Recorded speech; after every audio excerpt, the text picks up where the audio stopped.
What's up, Taiwan? How's it going? I'm Erika Liu with 10 minutes of news from here in Taiwan and around the world. Taiwan reported more than 34,000 new cases of COVID-19 on Wednesday, with 21 deaths. Despite the rise in cases, health officials are hoping to raise the cap on people entering the country each week to 60,000, an increase of 10,000. The country has reported more than 5 million COVID cases this year, but only 0.2% of those have been severe infections. Taiwan is also taking precautions against the threat of monkeypox. A first batch of vaccines against the virus is expected to arrive on Friday. The country also received an order of antiviral medication in July to help people at risk of severe infection. Taiwan has reported a handful of imported cases of monkeypox, but no local infections. Taiwan's state-owned flag carrier, China Airlines, has agreed to buy 16 Boeing 787 Dreamliners. The purchase was approved just months after U.S. Senator Lindsey Graham asked Taiwan to buy the planes, which are made in Graham's home state. But the government says the decision had nothing to do with political pressure. Stash Butler reports. We hope you buy the 787.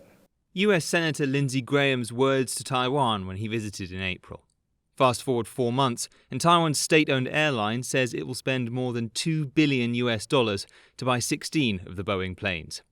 The transport minister says China Airlines planned the purchase back in 2018. 主要还是在于华航就它营运，还有这个飞机对它公司营运的帮助有多大所做的一个决定哈，也没有什么压力了，因为一个飞机进来还是一个长久的经营哈，也不会说为了短期的压力就来做这样的决定。 But a former pilot says swapping China Airlines Airbus planes for 787 Dreamliners will mean higher training costs. Zhang Zihao says Dreamliners are also more expensive.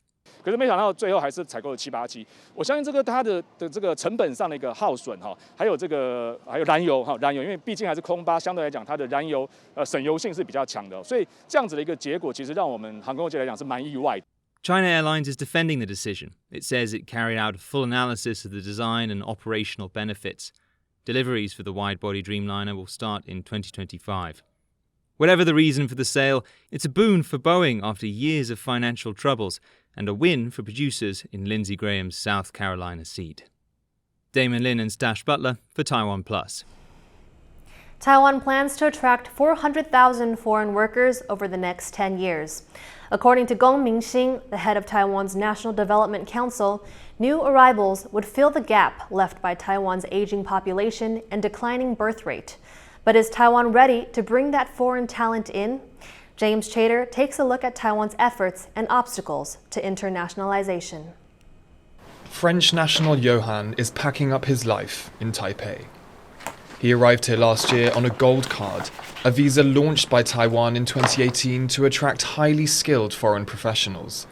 But after 6 months of dead-end job applications in cybersecurity sales, he's going back to Singapore, where he used to live. I went through a lot of interviews with different companies and through the process, but it went nowhere. And every time I faced the same kind of issues, I realized that actually it will be pointless to continue to try to find a job in Taiwan. Johan speaks Mandarin and has 15 years of experience in international companies.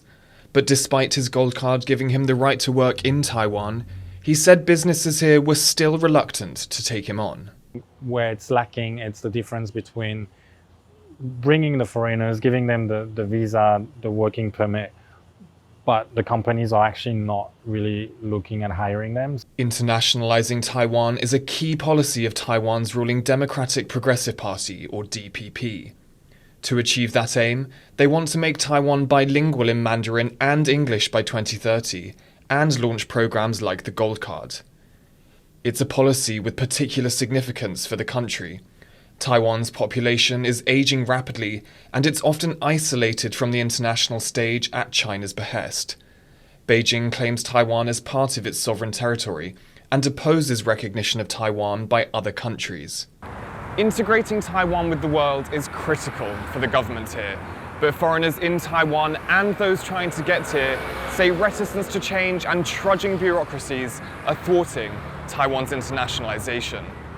The general will isn't there. I'm not sure if it's the will to upend these bureaucratic processes and streamline them and make them work well enough. They don't necessarily see the need to upend the system. Chasen Daly has been helping English teachers and other professionals come to Taiwan since the pandemic began. It's definitely much easier from the government perspective to create something like the gold card than it is to institute, very deep systemic changes. But beyond systemic change, Michael Fahey, a lawyer based in Taiwan for 30 years, says the reality of simply doing things differently may be a hurdle.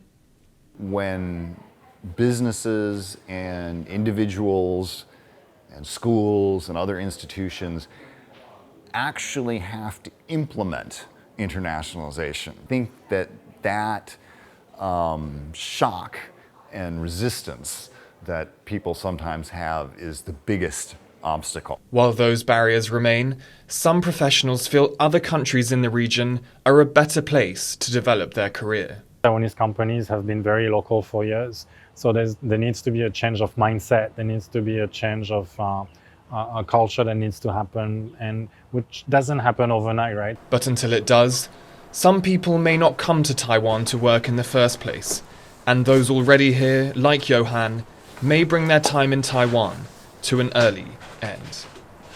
Chris Marr and James Chater for TaiwanPlus.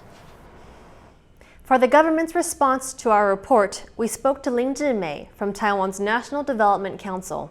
She says the government is working closely with Taiwanese companies to raise awareness of foreign professional workers in the country. 台湾是非常需要跟国际链接的哈，那我们的产业的发展才可以确保我们的国力。那当然因为要国际的产业发展，所以我们也需要很多的国际的外国的专业人才。我觉得就是我们产业要提升啊，我们要转型，我们要提升。那方面的话，就是说跟一些国际合作，或者我们更多的这种贸易的这种角色，那我觉得才会让台湾有更多高阶的工作机会啦。Imagine a school where you can arrange your own learning schedule depending on your career goals. It's becoming a reality for some students in Taipei who are part of a new Digital Experimental High School, or T-School. Yu Jinghuang has more. Lin Jiajun is one of the 48 students that joined Taipei's experimental school in the end of August.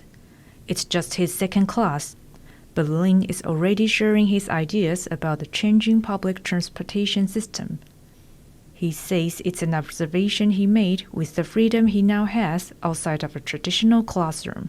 我们是每个礼拜都有不一样的课表，给我弹性的上课时间，让我自己安排，是对我来讲非常有益的。The city government says through a new way of learning, the students can explore their own potential and pursue the careers they are most suited for. Having a large component of digital-based classes also allows students to turn the entire city into a mobile classroom. 一般普通高中的我们的必修课，比如说国文、英文、数学，在所有学校会是选修。好，那我们的必修反而是像设计思考、数位时代、数位公民，对于他们未来的目标有自己的一些规划跟想象。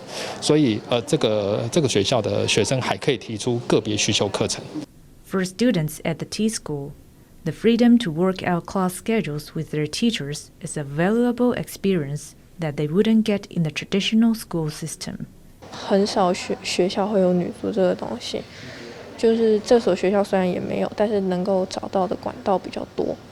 The education department hopes that by giving students autonomy and allowing them to set their own learning trajectory, it will prepare them to become better leaders and citizens, particularly in a society where digital transformation is fast becoming a way of life. Rick Yi and Eugene Huang for TaiwanPlus. Thank you for watching What's Up Taiwan. Remember to download the TaiwanPlus app for more stories from Taiwan and around the world. Finally today, we leave you with images of the World Gravy Wrestling Championships in Lancashire in the United Kingdom. I'm Erika Liu. Take care and see you next time.